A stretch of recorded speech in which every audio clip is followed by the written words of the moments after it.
The idea that the United States cannot be challenged has taken a hit in its fight with Iran. Weeks of intense clashes showed the United States losing high-value military assets while struggling to fully control the battlefield. At the same time, Iran has been heavily hit, its top leadership decimated, its military infrastructure badly damaged. Now, with a fragile ceasefire in place, the question is, how did Iran hold out long enough to force a pause? Here's a report. At first, it looked decisive. Overwhelming force.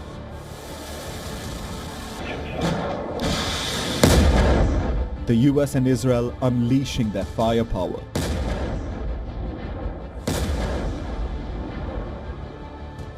Precision strikes, relentless pressure. A campaign designed to break capability and command. And in many ways, it did.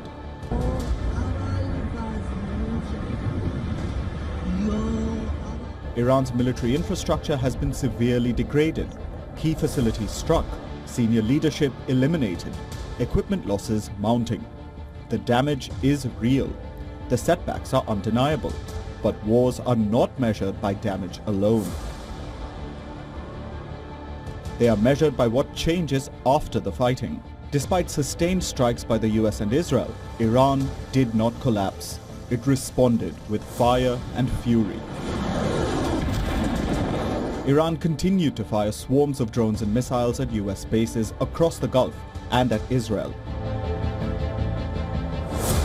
With the American and Israeli attacks slowly decimating its missile launchers, Iran chose a calibrated strategy.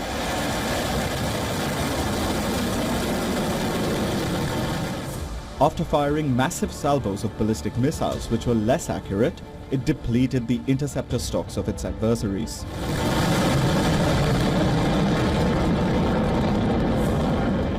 After the first couple of weeks of fighting, Iran started firing heavier missiles.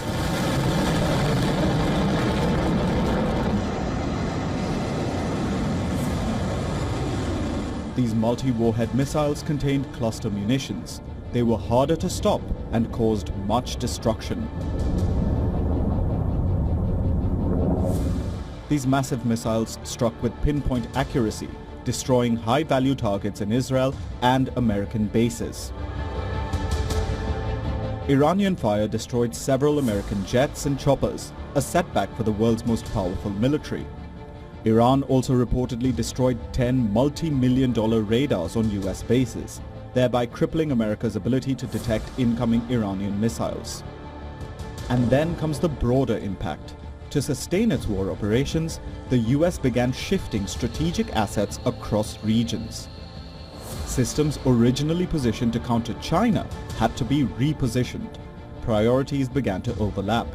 Because military power is not just about strength, it is about availability, has limits. Iran understood that it could not match American force directly. Its strategy was different. Absorb, survive, respond just enough to impose cost.